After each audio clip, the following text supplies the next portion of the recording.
দিকের লোক কোনো যদি বিএনপির নামদারি কারো মাধ্যমে কারো হাত ধরে যদি সদস্য ফরম নবায়ন করতে চেষ্টা করে তাহলে সেটা আমরা শুধু নবায়নই করব না, আমাদের নবায়ন করার পরেও আমাদের এটা মনিটরিং যে টিম আছে যারা তদন্ত করবে আসলে এটা কি সঠিক পন্থা হলো নাকি এটার ভিতরে কোনো দুর্নীতি হলো, কোনো আওয়ামী লীগ ঢুকে গেল, সেই ব্যাপারে আমাদের ওয়ার্ড সভাপতি ও সাধারণ সম্পাদকের বিশাল জবাবদিহিতা আছে। এটা জবাবদিহিতা করতে হবে। যদি এরকম যদি কেউ করে থাকে তাহলে তার ব্যাপারে তাৎক্ষণিকভাবে সাংগঠনিক ব্যবস্থা নেওয়া হবে, তাকে সংগঠন থেকে তাকে বিতাড়িত করে দেওয়া হবে।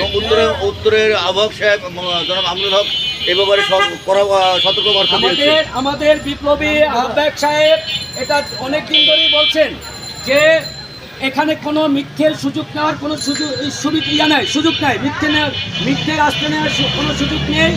যারা বিএনপি করেছেন, যারা বিএনপি পরিবারের, যারা এই 16-17 বছর এই স্বৈরাচার ফ্যাসিস্ট সরকারের বিরুদ্ধে আন্দোলন করে যারা শহীদ হয়েছে, শহীদ পরিবার ও বিএনপি জেনেন যারা বিএনপি তাদেরকে দিয়ে এই ফরম বিলাপ পূরণ করা হবে। আপনার ওয়ার্ডে